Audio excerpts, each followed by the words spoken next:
Bill Buller is the CEO of the Ranchers Cattlemen Action Legal Fund, United Stock Growers of America, or generally known as RCAP USA. It's the nation's largest cattle trade association that exclusively represents independent cattle producers. Bill was formerly a cow-calf producer in South Dakota. He also served as executive director of the South Dakota Public Utility Commission for over 5 years. He has testified numerous times on behalf of RCAP USA before Congress and executive branches of the agency. And he manages numerous lawsuits on behalf of the organization. Bill also authored an antitrust paper published by the South Dakota Law Review. He has a BS, not a BS, a Bachelor's of Science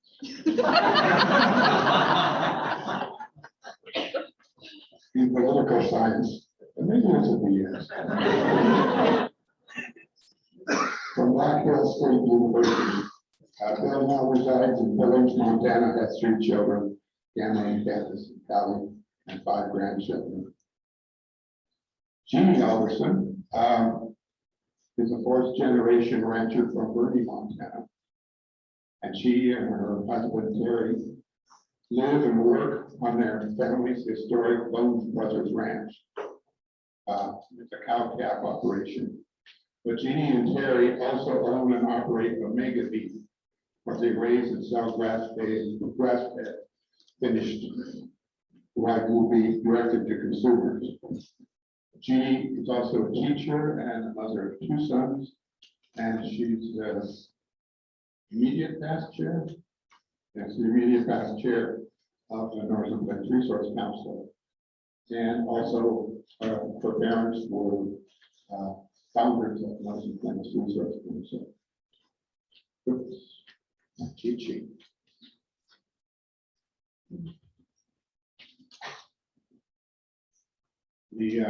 As indicated before, folks will be talking about corporate monopolies in agriculture. And as I said, after we're all done, there'll be time for questions and answers. So, Josiah Porcel, is that pronounced correctly? You got it, yes, sir. All right, it's the regional director for Senator John Tester, and he has a message for us. Perfect, thank you, sir. Howdy, everybody. My name is Josiah Porcel. I'm the regional field director for U.S. Senator John Tester here in Billings. On a personal note, I just want to say how much I respect this organization. One of my first political gigs was being a canvasser in Northern Plains in 2018. So,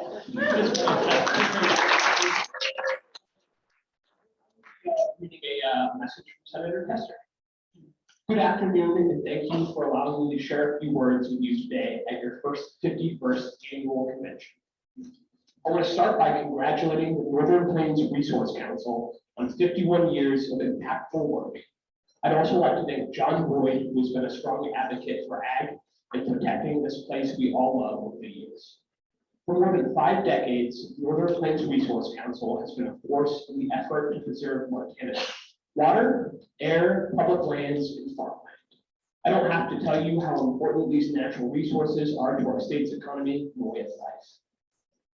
As a 3rd-generation farmer, I've seen firsthand the positive impacts of your work. Family farms and ranches are the backbone of Montana's agriculture sector, the #1 industry in this state. That's why I have made it my priority in Washington to protect family operations and fight consolidation in the ag industry.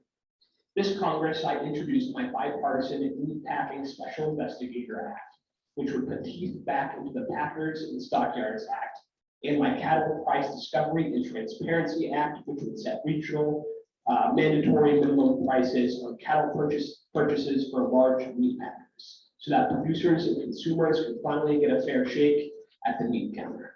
And with your help, I'm also fighting to restore mandatory country of origin labeling for beef. These bipartisan bills would create better markets for both ranchers and consumers, which is why I'll keep fighting until we get them across the finish line. We've also partnered to make some real investments in vertical infrastructure, in domestic energy production through the bipartisan infrastructure law and the Inflation Reduction Act.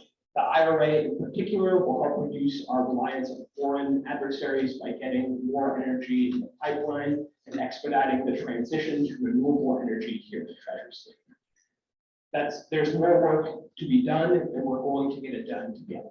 So thank you for all you've done to ensure generations of Montanans will have access to our state's natural resources. Know that you have my continued support. My door is always open. U.S. Senator John Tester.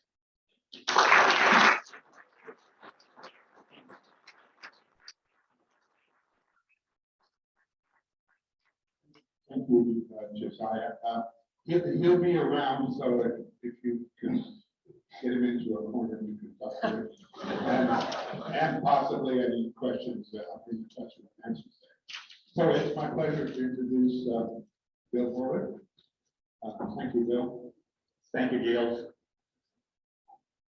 Well, welcome everyone. I'm here to talk about your U.S. cattle industry and particularly the structure of the cattle industry's market. We've got studies, economic studies that show that the cattle industry is highly concentrated. In fact, economic studies say that when 4 firms in a marketplace exceed 40% control of that market, then their structure, their oligopolistic structure, confers to them market power. And we have economic studies that have shown that for 2 decades, the U.S. meatpacking industry has been one of the most concentrated industries in our economic sectors, and it is to the level that is known to elicit poor economic performance, poor economic performance and anti-competitive or non-competitive conduct. So what does that mean? Well, in the cattle industry, we have 4 packers controlling 85% of the fed cattle market. It is a highly concentrated market. It is a market in which market power is pervasive, and it's a marketplace that is distorted, and it's a marketplace that is economically inefficient, and it's a marketplace that facilitates vertical integration, meaning where the meat packer controls the entire supply chain to the meat packer, in our case, the U.S. live cattle industry. And when that occurs, the most important thing to know about vertical integration is that it kills competition. Now, if we look at how we know the marketplace is distorted, we can look at these 2 pie charts. I want you to look at the one on the left. But before we look at it, we have to understand that in a competitive market, the marketplace works like this. Consumers, through their buying practices, will send demand signals upstream of the supply chain. And the manufacturers and producers will produce in accordance with that demand stream. Now, the price that consumers pay for a retail product at the grocery store then must be allocated to every segment in the supply chain. It's the invisible hand of competition that does this. So when a consumer buys a retail beef product at the grocery store, the competitive forces in the marketplace itself will allocate to each segment in the supply chain: the distributor, the packer, the cattle feeder, the background, the stocker, the cow-calf producer. It's competition that allocates this. 4 decades ago, that's just over a generation ago, 4 decades ago, we had the allocation of consumer beef dollars this way. 63 cents of every consumer dollar, the blue on the left graph, 63 cents of every dollar that consumers spend on beef was allocated back to the live cattle supply chain. Background, the stocker, cow-calf producer, and the feedlot.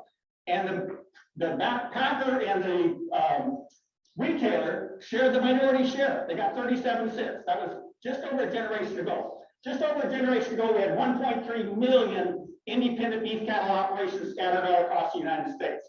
We had 37 million mother cows in the U.S. beef cattle herd. We had 113,000 independent feedlots that were the marketing outlets for these cattle producers.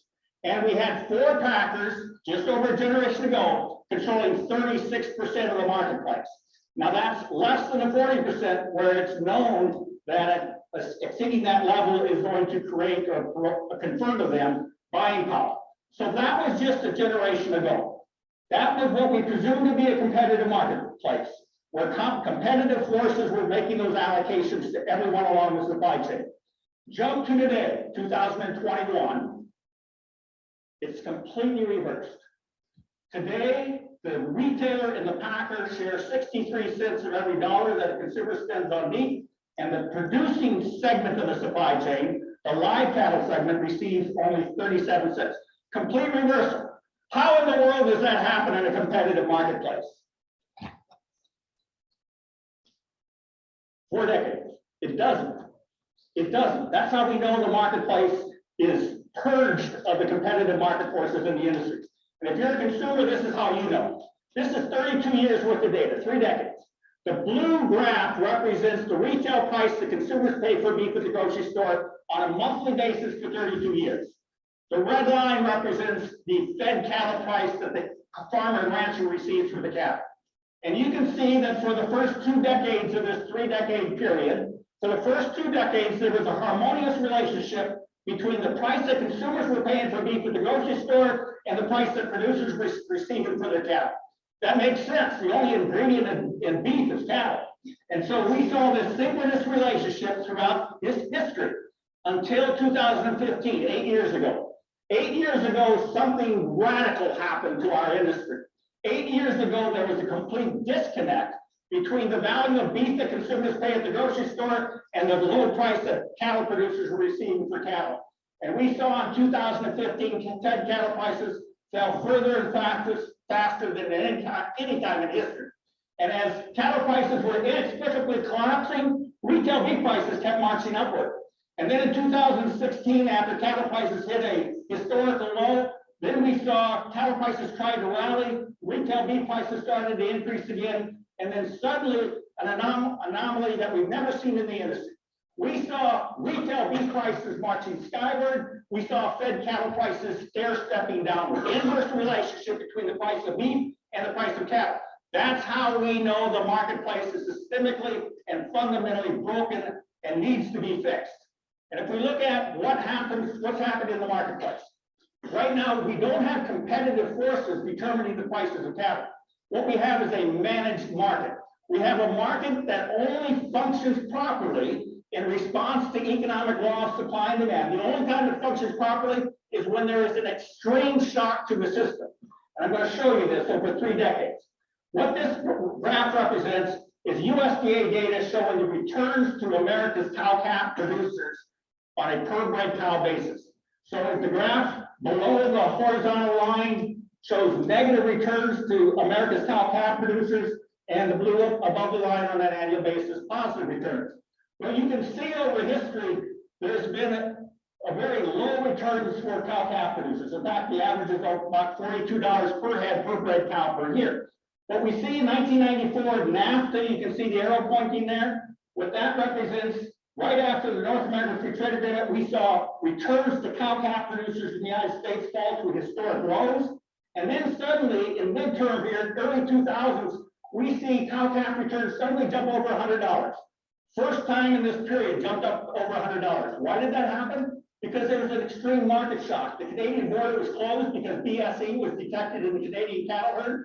The United States closed its border to live cattle for 2 years. We shut off a relatively small volume of cattle, only 5%, but it was a significant extreme market shock that allowed the latent competitive forces in the marketplace to suddenly become unleashed, and cow-calf producers experienced some productive times. But then it didn't happen again until we hit another extreme market shock.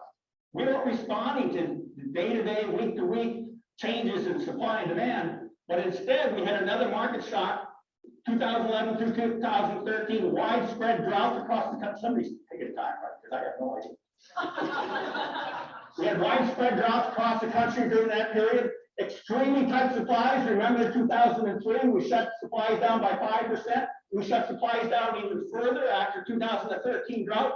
And U.S. cow-calf producers received the highest nominal returns per fed cow in the history of their industry. And then it was over. And then no longer. So in this 30-year period, we're showing 2 times we've had extreme market shocks when returns to cow-calf producers at least provided them the opportunity to make a profit. All other times it did not, until this year. This year we had another extreme market shock. We've had widespread drought across much of the United States. As a result, we shrunk our cattle herd size down, and that's the reason we're seeing feeder calf prices, lighter weight calves, calf prices finally becoming elevated right now. But folks, it's temporary, because this marketplace is systemically broken. We've lost the connection between retail beef prices and cattle prices. If we look long-term, based on USDA data, what is the returns to cow-calf producers covering all of their costs? Look at the dotted line. That's a trend line. Its trajectory is downward. Economists can predict the future on this. You know what the future is? We will continue to see lower and lower returns for America's cow-calf producers unless something radical occurs in the industry. By radical, I mean unless significant reforms are instituted. Now what I'm showing you are monthly returns over 22 years for fed cattle producers. What are the returns for feeding cattle in the United States of America? So I need to back up because I forgot something. So when we flipped the share of the consumer dollar that went to the retailers and the packers and versus the cow-calf producer, backgrounder stockers, when that occurred today, remember I said we had 1.3 million beef cattle operations in 1980? We have lost 43% of them. Four out of every 10 producers that were in business a generation ago are gone today. We've lost 7 million head of our beef cattle mother herd. That's the factory. We've lost 75% of the marketing outlets for cow-calf producers, the number of feedlots. We've lost over half of all the federally inspected meatpacking plants in this country. And we have 4 packers controlling 85% of the market. So the important point here is, during this 4-decade period, we've lost 75%, 84,000 independent cattle feeders, which are the final segment of the live cattle supply chain, representing the marketing outlets for America's cow-calf producers. And so this is showing the returns to those feeders, of which we've lost 75% of them. You can see intuitively over 22 years on a monthly basis, there's been more losses than profits. In fact, the loss per head per month for 22 years has been over $27 per head. $27 per head per month loss to feeding cattle in the United States according to USDA data. If USDA data is correct, it at least explains why we lost 75% of our smaller independent feedlots. It doesn't explain why we have a feedlot industry at all in the United States if the losses have been that severe. In fact, since 2015, since the disconnect occurred, the average loss for cattle feeding in the United States was a $65 per head loss per month for the past 8 years. So how is it that we can have a feeding sector left? Well, it's because of the new instruments that have been introduced in the cattle industry that allows the meatpackers to capture the live cattle away from producers in anything but a competitive marketplace. And these are practices like formula contracts without a base price. And these are practices like giving some of the largest formula feeders bonuses and financing arrangements and risk sharing arrangements, while depriving all other independent small farmer feeders the ability to access those kinds of remuneration for their cattle. 2 minutes. So this is the returns to cattle feed. Like the cow-calf returns, look at the dotted line over 22 years. The trend is a trajectory, it's downward, it's been long-term, we can predict the future. If we don't make significant changes to this industry, we're gonna have fewer and fewer cow-calf producers, we're gonna have fewer and fewer cattle feeders, the industry will become even more centralized than it is today, so we need to do something. First thing we need to do is we need to address the 4 corners of market failure that we know in the industry. I'm going to talk about the first 2 in 2 minutes. We've got lack of competition in the cattle market. How do we restore competition in the cattle market? Competition can't occur unless the consumer can distinguish the source of beef at the grocery store and prefer or to choose one over the other. Are they going to choose a domestic product or an imported product? If they choose a domestic product, that demand signal will be sent upstream of the supply chain. The packer will have one source and one source only to satisfy that consumer demand. They have to go to the U.S. cattle producer that's producing exclusively U.S. cattle and slaughtering that U.S. animal in the United States of America. We have to have mandatory country of origin labeling. Otherwise, competition cannot occur in our U.S. cattle industry. Then we need to address the market power disparity created by the market power that's inherent to the highly concentrated meatpacking sector. And the way you do that is you prohibit the meatpackers from using the instruments that they have chosen with which to leverage down cattle prices. These are, instead of negotiating for cattle prices, these mean In lieu of negotiating for cattle prices, what they do is they enter forward contracts, many of which the producer selling the cattle doesn't even know the base price of the animal until those cattle are ready for delivery to the packer, perhaps several months in advance. These are formula contracts, otherwise known as alternative marketing arrangements, that do not contain a base price. Right now, about 20% of the cattle are sold in the cash market, 80% are sold in this alternative marketing arrangement market, and none of those 80% of the cattle contribute anything at all towards price discovery or the competitive price of cattle. So what we need to do is ban these formula contracts. We need to force the packers to compete for domestic cattle in the domestic market. The only way to do that is to force them to compete, just like Senator Tester's and Senator Grassley's bill, what we call the 5014 bill, would specifically require the 4 meatpackers to purchase at least half of their cattle needs in the competitive marketplace. So you have consumers exercising, initiating demand signals at the grocery store level that puts the demand on cattle, and I'm done. I'm Jeannie Alderson, and I am really proud to be the 4th generation of my family to raise cattle and now beef on the East Fork of Hanging Creek out of Burton, Montana. I'm also really proud to be the 2nd generation of Northern Plains. And I wouldn't be talking to you today if it weren't for all that I've learned with my family. Well, this has already been said. You know my background. I don't need to explain, but my world and my life is raising cattle and ranching, and my family. And I'd like to also thank being on this panel. I mean, these are rock stars, you guys. These 2 people, and also John Boyd, who you heard earlier, some of the greatest minds on this issue in our country, and they're right here. So you guys are lucky, and I'm a little bit shy getting to be on the panel with them, but we really need to thank them because they have been out in front of this issue for a long time. They're my heroes, and we also, as ranchers, we come out of a culture that is reticent. We don't often speak out, and we don't tell people what to do. You can feedback from. And so to have them here today is great, and to be a part of this. I'm going to do a little thing. I want to get a sense of the audience. I know here at Northern Plains I'm kind of speaking to the choir, but I kind of want to know a little more about the choir. You guys will just help me and raise your hands. If I call something that how many cow-calf producers do we have in the room? Yeah, got it. Cool. Okay. How many like commercial farmers? Yeah. How about food and ag advocates? Yeah, good. How about those of you involved in the local food movement? Any like direct to consumer farm operations, ranch operations? Yep. Any meat processors, small packers, folks? How many eaters do we have in the room? I'm not just trying to be funny. I do this because there's a lot of folks interested in keeping ranchers and farmers on the land. But when it comes to this issue, I mean, there's a lot of people worried about us, but I sometimes feel like people think this is just a problem for a handful of ranchers, and there's smaller and smaller handful of them. But I want to talk today about how what he's talking about, what Jill is talking about, writing about, this is your fight too.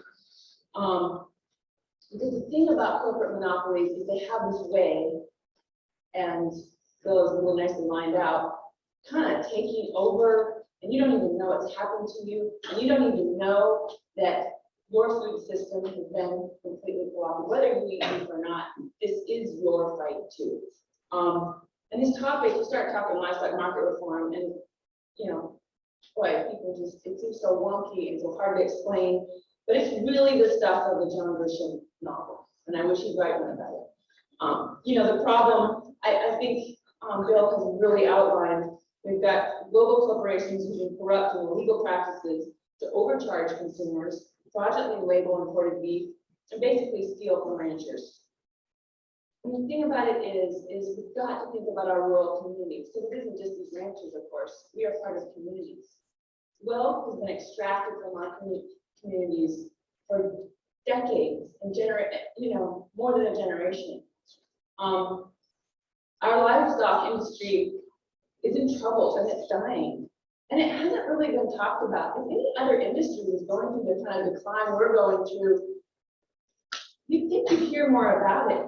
Basically, 40% of us as ranchers, cow-calf producers, have left ranching since the 80s. That's tremendous. So, and I'm not the first person to say this, but we don't have a market. We get a price. And that price is primarily set, as Bill pointed out, by 4 big meat packers: Cargill, Tyson Foods, JBS, National Beef Packing.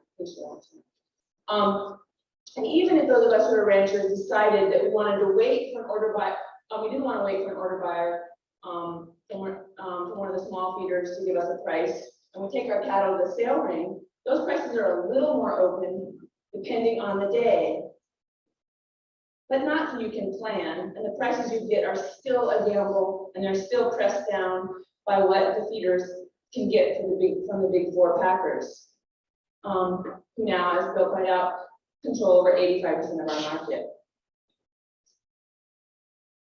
So it's a long time problem. I mean, my dad would say, Ginny, we've been going through this forever. You know, your granddad, the reason we went into the guest ranch business was because the steer couldn't pay its, freight to Omaha. But the concentration in the last, few decades, as those graphs show you, is like nothing we've ever seen before. It's worse than it was in 1921 when the packers and stock came into business. My husband Terry makes a really interesting point. When you see ranches for sale, they used to see them for sale by the animal unit. They would talk about how many cattle a ranch can run. Nobody talks about the number of cattle a ranch can sustain anymore. They talk about the hunting or the fishing or the beautiful views. Cattle are not supporting ranches anymore. Why aren't we talking about this? Producers shouldn't be going out of business. We know how to be efficient. We know how to raise great calves and great beef. We know how to take care of our cattle, our land, and our water, and we know how to work with obstacles and challenges. It's impossible to have a free market system in the livestock industry with only 4 companies controlling our prices. We're not talking about this as ranchers. We largely blame not use the hand gesture. We largely blame ourselves. The other thing, so what's going to replace us when we're gone? When we lose Montana ranches? Losing our rangeland isn't just this kind of sad, quaint kind of thing for a few of us. Another thing that hasn't been talked about is we are losing one of our key solutions to the climate crisis. We need grasslands. We need ranches whole and intact, and we need the people, and we need ruminants, we need animals, and we need the people that know how to manage them. We lose a critical tool when we lose these grasslands and the cattle and the producers. Our ability to sequester carbon at a rate that will be fast enough to save this planet is going to depend on these grasslands, these big chunks of land intact, and a lot of animals. So we matter. We raise some of the healthiest, most nutrient-dense foods in human communities. And so why are we struggling so much? Well, what are the messages that keep us from getting organized? The things we hear, there's nothing you can do about the packers. I hear that all the time. We also hear in our industry, we hear, well, you're next. If you go after those big guys, we'll be the ones who will face all the regulations. The other thing I hear a lot, and I get it, the government won't fix things. We have to work harder and find our own solutions. And then also that our industry will tell us, there isn't really a problem, things are good. We do that. Any kind of reform to the packers will cost producers and it will cost consumers. Well, if you look at Bill's graph, consumers, it's already costing. But there's another more challenging narrative that I want to speak to our organization about And this is the one that I think is really hard, because there's this notion out there that it's all bad corporate agriculture, and the only solution is to build a food market outside the system, or to focus on regenerative agriculture solutions. And I say this is more challenging because we need those, we need all of these solutions if we're gonna fix this. And at Northern Plains, we need those solutions, but we also need policies. We need to reform the livestock industry at the policy level. Believe me, I'm someone who sells beef locally, and I depend on it. I depend on people buying outside the grocery store market. And I do practice regenerative ag, and I'm probably still on my ranch today because of this. But if we don't get a fair market, the reality is we can't stay on it. And these messages are just another way of telling ranchers that it's your fault. You just had better practices. You still do business. I believe we haven't heard that from some folks. So we do need to adapt and diversify and manage our land for the best of our animals and our water and our land, but we are trapped.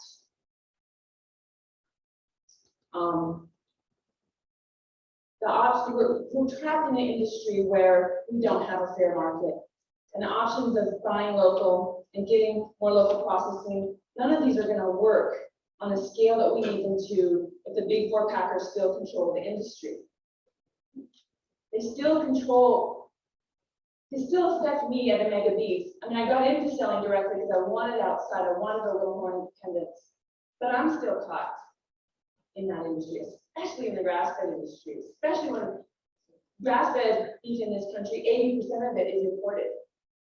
So folks who are choosing to spend more money don't even have a way to know that they're not buying US grass-fed beef. So we're missing out. And I think someone else said this, but I'm going to use this quote because it's really true. Right now, the big four meat packers and other monopolies, and maybe even Bill has said this, they won the game of monopolies. There is no outside the system. I guess that's what I want folks to understand.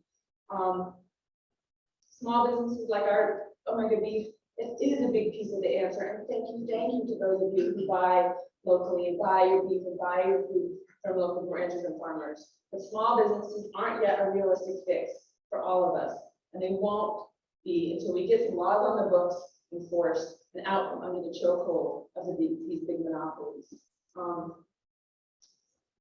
Until competition is restored, the policy reform at the federal level, these new small meat packing plants and small farms and ranches compete on a level playing field with the global cartel. I heard a really great analogy. You know, when we gave a lot of, during COVID and all that money that went into the meat packing industry locally, which is great, but someone said, do you remember, you know, when you look at the tech sector, do you remember Ask Jeeves? Okay, someone said, it's like giving Ask Jeeves a whole bunch of money to go up against Google. So we've got to level the playing field, and then we can really build a local and regional food system. So to try and address some of these messages of why we aren't taking this on, it isn't just a problem of a few ranchers. This is the story of rural America, and it's really the story of our democracy. Even if you're not a rancher, this is your story too. If you eat, buy groceries, care about animals, work, land, soil, climate, if you're a small business owner, this is your struggle too. If you're working to build a healthy local food system outside big corporate ag, this is especially your problem. So the solutions, what are they? The time is now for reform. We've got a little momentum built, and the USDA, the Federal Trade Commission, Congress, they're listening. And we need to take action while the doors open. As my friend Jill said, as an industry, we've been thinking that the solution is way more complicated than it really is. In 1921, the consent decree decreed in part that the packers had to bid against each other in a public market. That's all that's required today. Require that they bid, preferably in an electronic market, and we have a market again. So the solution is really not that hard. It's here and it's now. The hard part is summoning and holding on to the political courage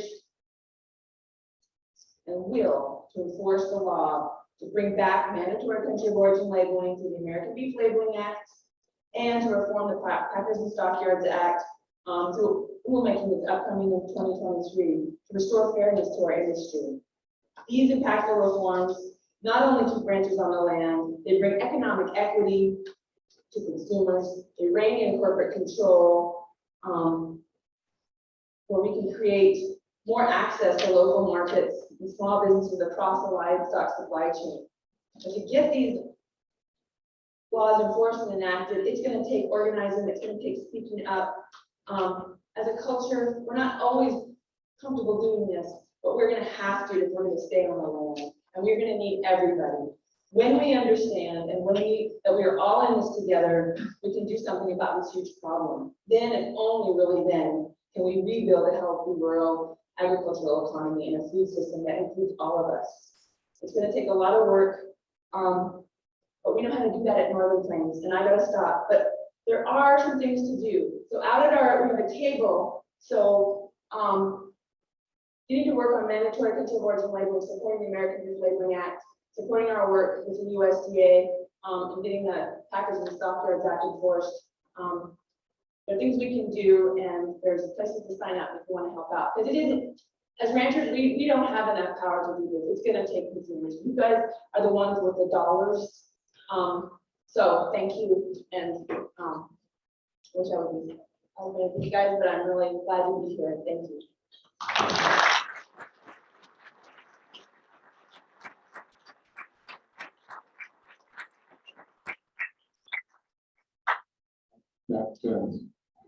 That was really amazing information from both Julie and Bill.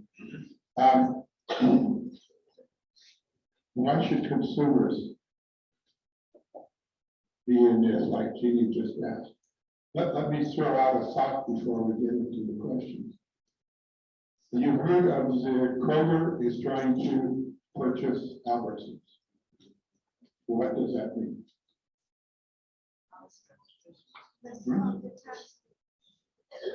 Kroger's is not just Kroger's, it's about 20 other brands.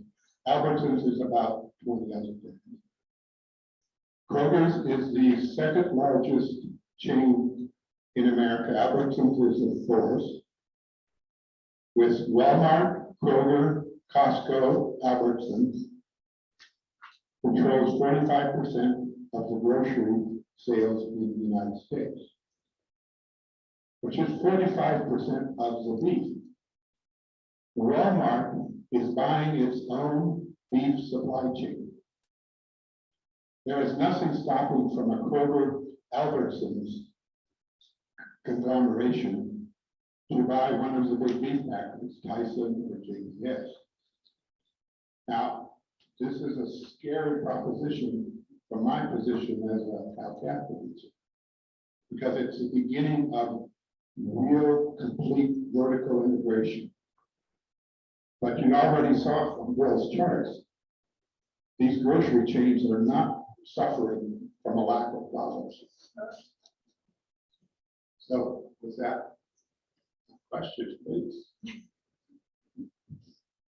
Okay, so similar to our keynote talk from Mr. John Boyd, if you would come up to the mic to ask a question, we're going to do 2 questions in the room, then go to 1 on Zoom, and alternate as long as there are questions available. So please don't be afraid to step up to the mic and ask 1 question, then step aside until others have the chance to ask. Thank you.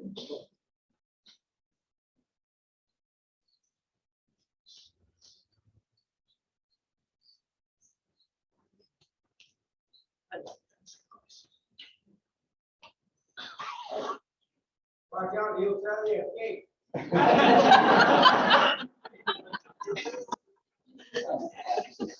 More like, Bill, I want to ask you, and you've been familiar with this area for a long time.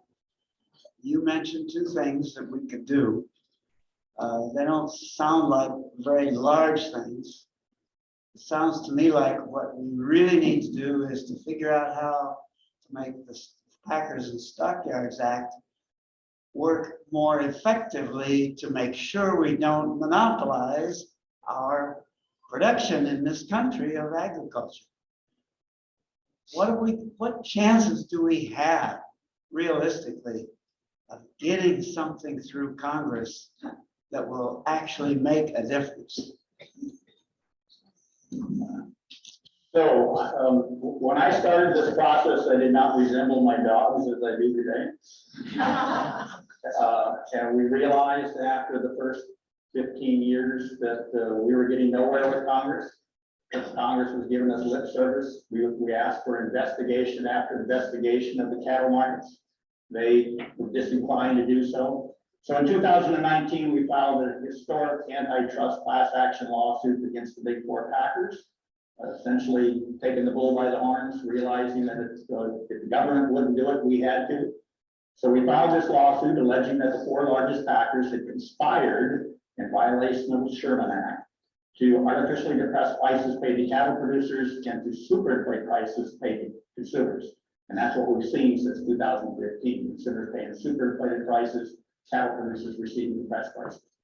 And so we realized that the government wasn't going to act on its own, but then some unexpected circumstances occurred in the marketplace. We had a fire in one of Tyson's plants that reduced the kill capacity at that plant. And as a result, we saw wholesale and retail prices skyrocket. We saw cattle prices collapse. Soon after that, we had the COVID pandemic. First time in history, consumers went to the grocery store, could not buy the protein they needed for their families. Never in history in America has that happened. And so suddenly there was all eyes on the cattle market and the beef market, multi-segmented beef market. We had members of Congress, we had state agricultural commissioners, we had the President of the United States, all calling for investigations. All of that occurred after we had filed our antitrust case, which essentially is an investigation. We go through discovery. And so now we have more attention focused on this industry than we've ever had in history. And for that reason and that reason alone, I say to you, I think our chances are better than average now that we will get Congress to act. Senator Tester has been very helpful. He's lost sight of this, what we think to be a very important measure, and that's forcing the packers to compete in the marketplace by buying 50% of their cattle needs each week in the competitive market. He's certainly supporting country of origin labeling. Senator Thune from South Dakota is co-sponsor of that bill. These are the first two triage measures. We think we can get Congress to pass those. We've got the Farm Bill coming up next year, and that's an opportune time to place measures like this in. So I think our chances today are better than they have been in the past several decades to finally get Congress to take some meaningful steps to reform the marketplace and to clarify what Congress meant back over 100 years ago when it said packers shall not engage in practices that are unjustly discriminatory, deceptive, or unfair. And until today, we don't really know what that means, but Congress can help us by clarifying it. And as Jeannie said, USDA is going through a rulemaking process right now for the purpose of properly implementing the Packers and Stockyards Act. And we're working with your organization in order to ensure that USDA writes those rules in a meaningful way. So our chances are better today than they've ever been, and we may never have this chance again if we don't get it done now. And it's just, I'm just gonna add, it is gonna take pressure. I mean, we're gonna need, and don't worry, you'll be hearing from us, those postcards, those letters, those phone calls, all that stuff, it seems so tiresome, but it does make a difference. And, you know, I'm proud of some of the press attention that we've got on this, because I think that helps, but it's gonna take everybody getting interested in this. Well, I hope you're right. I really am concerned, however, though, that and it doesn't make any sense to me. The Sherman Antitrust Act works really well for most industries. Yeah. Why doesn't it work for agriculture? Political capture, you guys, we've got to get, I mean, that's the story, that is the name of this channel, guys, this is corporate monopolies. Thank you, Tom. I'm Adela Honor. I almost don't even know how to ask this question. It's because it seems like it's the usual apathy that's out there on so many issues that we have to overcome. So the pressure you just talked about. I have tried to exert it primarily as a consumer on an everyday basis. Our family gets our beef from Jeannie, and but what about all the people who in Billings who think, yes, the source of food is Albertsons, or people, again, it's everywhere. It's a thread through life, who are too busy with just living their everyday lives to think about where their food comes from, or it's just the go-to is always where's the cheapest beef or the cheapest tomatoes, or and that's how our grocery stores sell, and just a whole lack of understanding of agriculture. So the masses of people, even in Montana, in this agricultural state, seems to me most people don't have a clue about rural communities or where their food comes from. And so how do we get more postcards? And what you also said about people don't want to speak up. How do we shift this so that there will be more people who as consumers demand quality food from the local level? I think we're doing it. I think it's storytelling. I think we gotta get the mothers involved, but I mean, I think that it's storytelling. It's talking to your neighbors. I mean, the fact that people go to the store right now and they see product of a USA on a piece of meat, and that's a big fat lie. I think we're getting that message out. I mean, I think now we have to use social media, videos, storytelling, getting together with your neighbors now that we can do that. I think asking questions. And I will tell you, I don't often do this, but it was late. I dropped off tablet and butcher, and Terry and I were there, and we had to get home, hour and a half drive. We went to Taco Bell kind of place.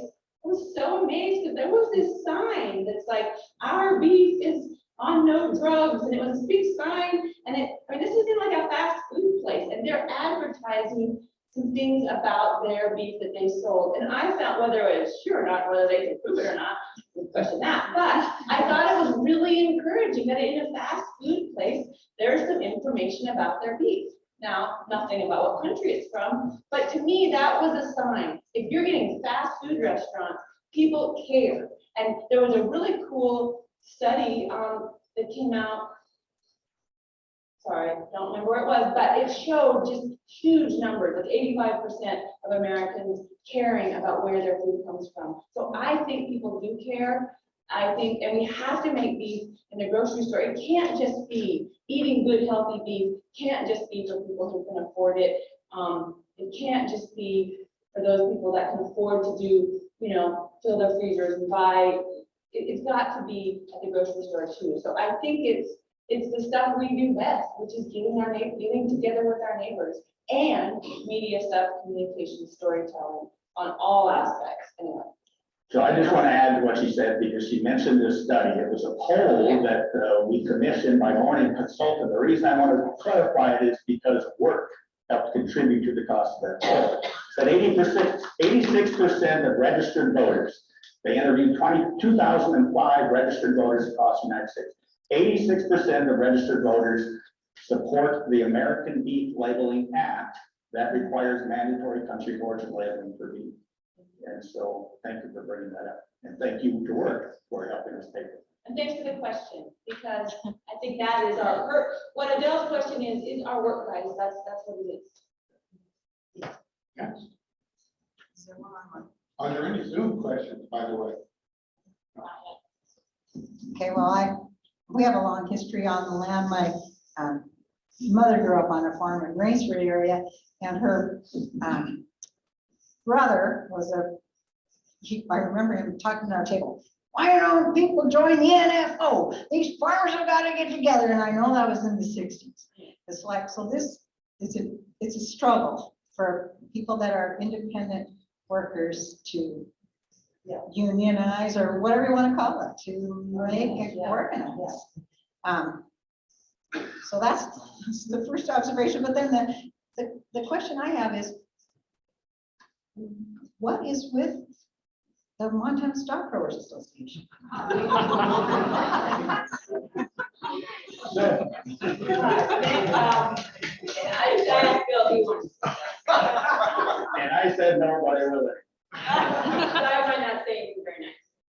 So the data that I showed you, the long-term downward trajectory in the number of, or the returns to cow-calf producers, the financial returns to cattle feeding this country. You look at the trajectory of the number of cattle producers, long-term downward trajectory. Look at the number of feedlots, long-term downward trajectory. Look at the number of packers, same thing. Every economic index that would give you some semblance of the ability to determine the viability of an industry are all on long-term downward trajectories. So the struggle since the 60s has been there. But the important point is nobody contests that data. Nobody says we're not losing cattle producers. Nobody says returns have been lower. Nobody says we've lost packers. The issue is not whether we can prove that our industry is shrinking at an alarming rate. The issue is that good or bad for America? And there's two schools of thought. There's one out there that says we need to continue working to achieve greater economies of scale. Largeness of scale creates efficiencies. Efficiencies are good for consumers. It lowers the cost at the grocery store. And we really don't need all those pesky farmers and ranchers. Look what we did in the poultry industry. Look what we did in the hog industry. In the same generation period, we wiped out 9 of every 10 hog producers that were in business just 4 decades ago are gone today. And we have a highly concentrated, vertically integrated system that is controlled completely by the meat packers, and we have no cash crop. And that's the model that that's been prevailing in all the congressional debates about your industry, about your communities, about rural America. Rural America is being hollowed out. Nobody could test that. The issue is, well, we just don't need all these small communities. That's why consumers have to get engaged, because the production sector is now so small, and we've been saying the same thing for, I haven't, but for 60 years. But this is a huge challenge. So the issue is not to prove the damages that are accruing. The issue today is to prove what we need to do to rebuild rural America. And that's where we need the rural American support, meaning producers and consumers and Main Street businesses. And regarding the the Montana Stock Growers Association, it's frustrating. Why they don't better represent the interests of their individual members, I cannot answer the question. We have a question on Zoom, and then Peter will be our. Okay, this question is from Sue Kirchmeyer, and she asked, how has money in politics influenced this fight?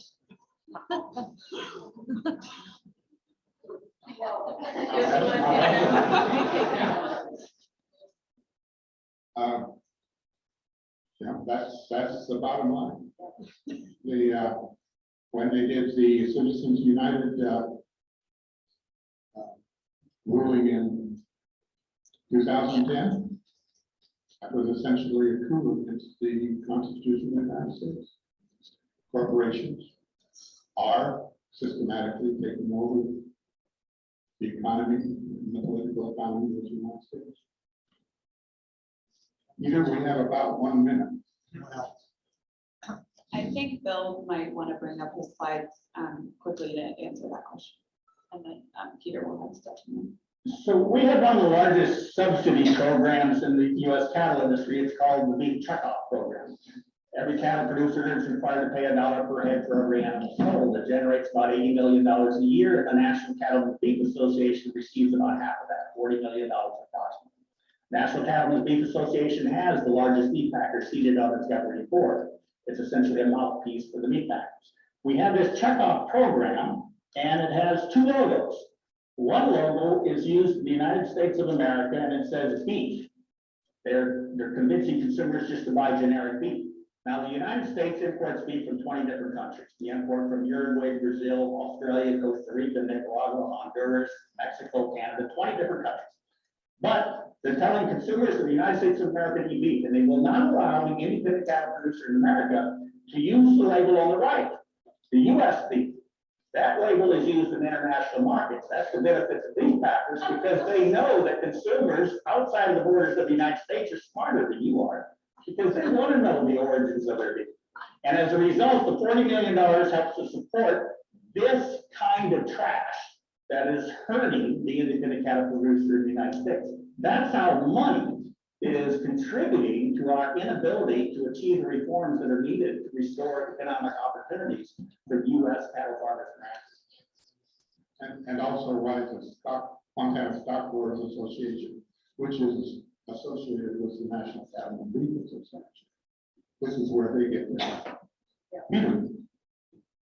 Well, I'll make it quick. The panel has done a wonderful job of laying out the problem. And you've also, I think, more than touched on the base of some of the solutions. But quite frankly, the whole damn thing is political. Everything happens. The big companies, the packers, they're not afraid to talk to Congress or even make sure they get their right people in Congress. But until the policies start changing, we're not going to see anything much better. And how does that change? Damn it all, Montana cowboys have got to stop sending the wrong people to Congress.